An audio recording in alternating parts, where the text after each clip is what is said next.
Assalamualaikum warahmatullahi wabarakatuh.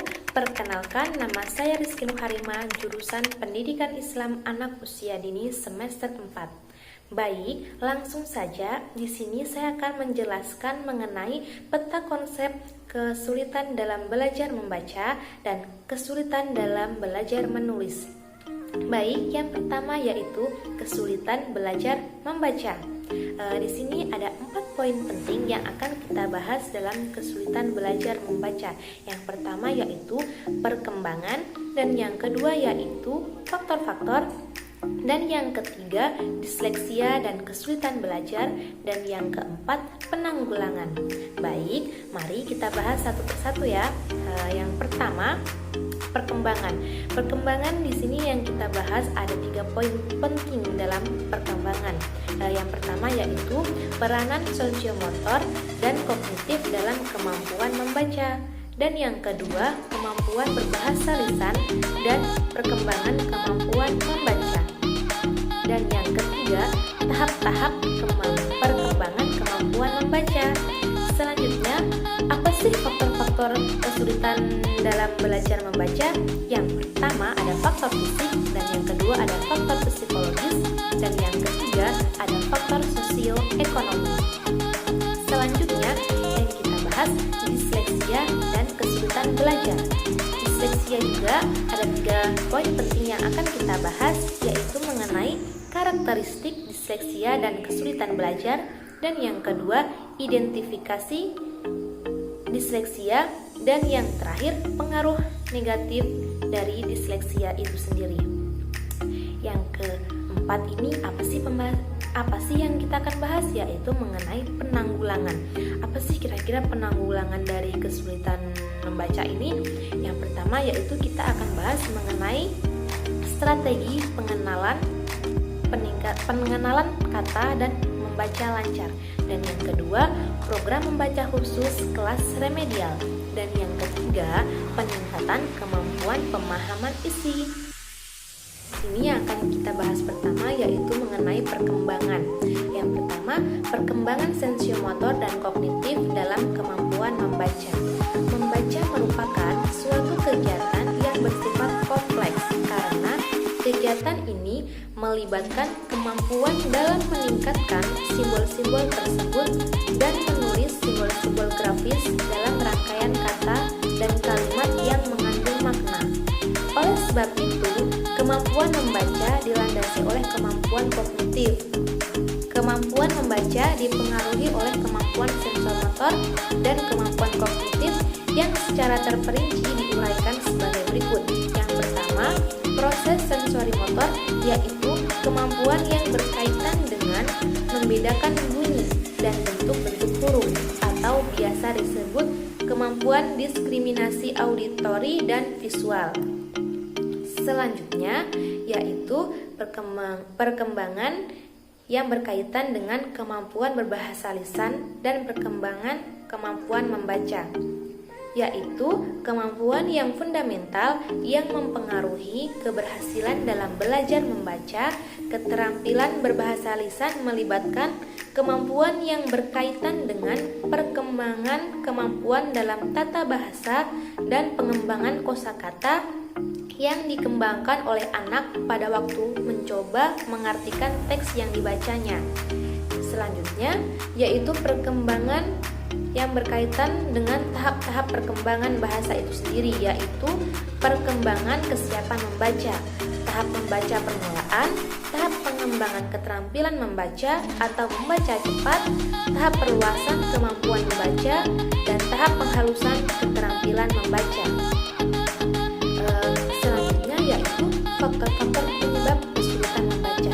Apa sih faktor-faktor penyebab kesulitan membaca itu? Nah, yang pertama yaitu ada faktor fisik. Faktor fisik yaitu kesulitan visual, kemampuan yang membedakan bentuk suatu benda dengan benda yang lainnya. Yang kedua, kesulitan auditory perception, yaitu kemampuan yang membedakan bunyi-bunyi yang didengar. Dan yang ketiga, masalah neurologis, yaitu mengenai masalah yang berkaitan dengan susunan saraf. Dan yang keempat, disleksia yaitu kondisi yang berkaitan dengan kemampuan membaca yang sangat tidak memuaskan. Faktor yang kedua dari penyebab kesulitan membaca yaitu faktor psikologis atau biasa disebut dengan faktor yang mempengaruhi faktor emosi, inteligensi, dan konsep diri. Selanjutnya yang ketiga, faktor sosioekonomi, yaitu faktor yang menyebabkan keadaan rumah tidak kondusif untuk belajar. Keadaan ini menyebabkan anak-anak yang berasal dari keluarga ini mengalami pencapaian hasil belajar di bawah potensi yang dimilikinya. Selanjutnya yang akan kita bahas, poin penting yang ketiga yaitu disleksia dan kesulitan belajar. Yang pertama itu ada karakteristik disleksia dan kesulitan belajar, yaitu membaca secara terbalik tulisan yang dibaca, menulis huruf secara terbalik, dan memiliki kemampuan menggambar yang kurang baik. Identifikasi disleksia itu yaitu anak yang teridentifikasi pada waktu anak telah duduk di sekolah dasar.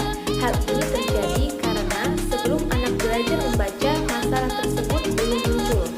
Dan yang ketiga, apa sih pengaruh negatif dari disleksia? Yaitu anak yang menjadi rendah diri.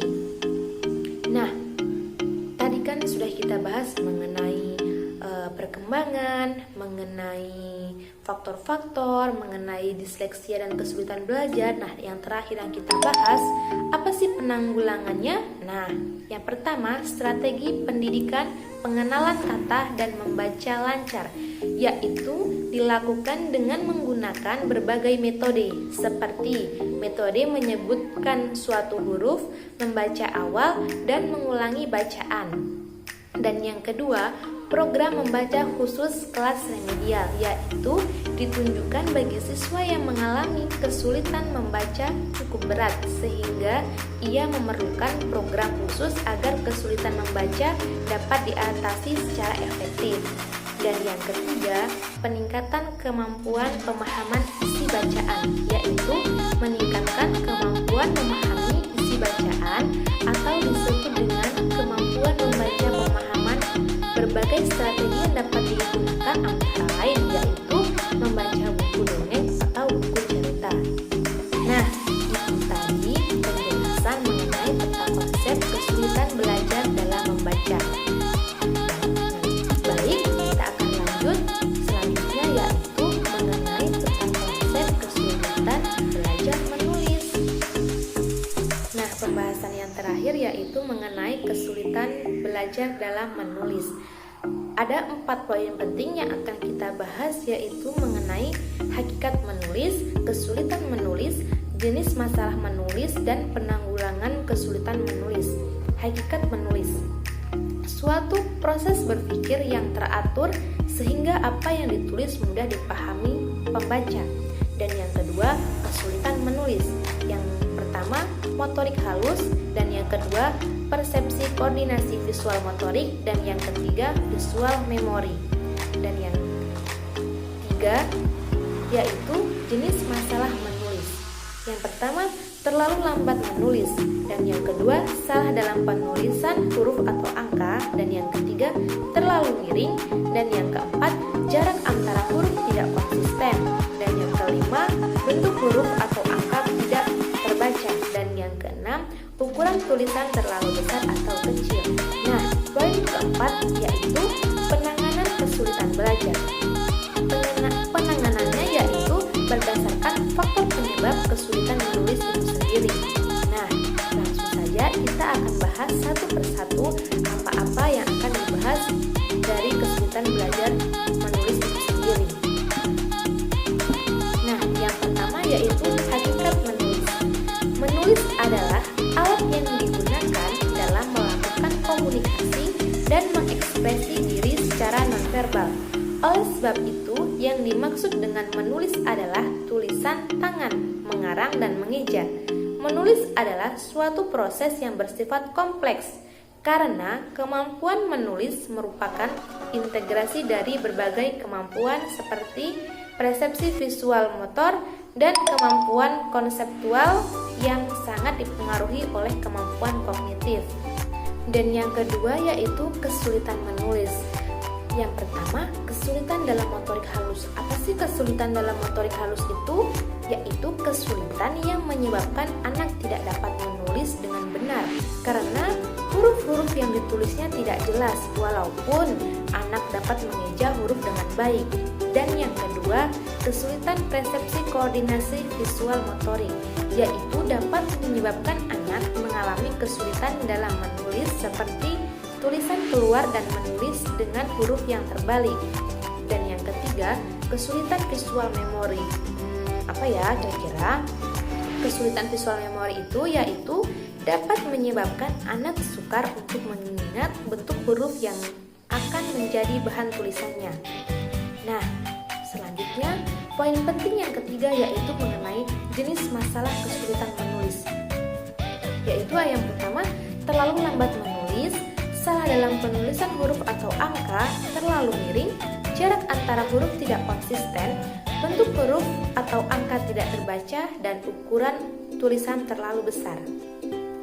Keterampilan menulis bisa menyebabkan kesulitan belajar sehingga proses akan terganggu. Menulis harus dimulai dari mengajarkan anak untuk mengenal huruf, karena itu akan mempermudah anak dalam belajar. Menulis juga jangan terlalu panjang, usahakan yang pendek-pendek agar anak tidak merasa bingung. Nah, yang terakhir yaitu poin penting yang terakhir mengenai penanggulangan. Nah, di sini ada faktor, ada masalah, ada penyebab masalah, dan ada penanggulangannya. Nah, faktornya itu ada faktor bentuk. Masalahnya apa ya? Masalahnya yaitu kemiringan huruf standar yang bervariasi. Nah, penyebab masalahnya kemiringan kertas, kesan mental terhadap huruf bervariasi. Nah, setelah itu penanggulangan. Di bagian tengah dada, minta anak menuliskan huruf di depan papan tulis. Selanjutnya yaitu faktor yang kedua yaitu faktor spasi. Masalahnya semeraut terlalu banyak spasi antara huruf. Penyebab masalahnya kurang memahami fungsi dari spasi. Dan penanggulangannya, ajarkan kembali spasi antar huruf yang ditulis dengan mengatur posisi tangan dan posisi pensil. Dan faktor yang ketiga yaitu kualitas garis yang membentuk huruf. Masalahnya terlalu tebal, terlalu tipis. Penyebab masalah belum memahami bentuk huruf dan menulis dengan posisi yang tepat. Dan cara penanggulangannya, jelaskan cara meletakkan alat tulis di atas kertas dan tunjukkan cara menulis dengan tekanan tangan yang tepat. Nah, mungkin hanya itu yang dapat saya jelaskan dari penjelasan mengenai kesulitan belajar membaca dan kesulitan belajar menulis. Kurang dan lebihnya saya mohon maaf. Saya akhiri, wabillahi taufiq wal hidayah. Wassalamualaikum warahmatullahi wabarakatuh. Bye bye.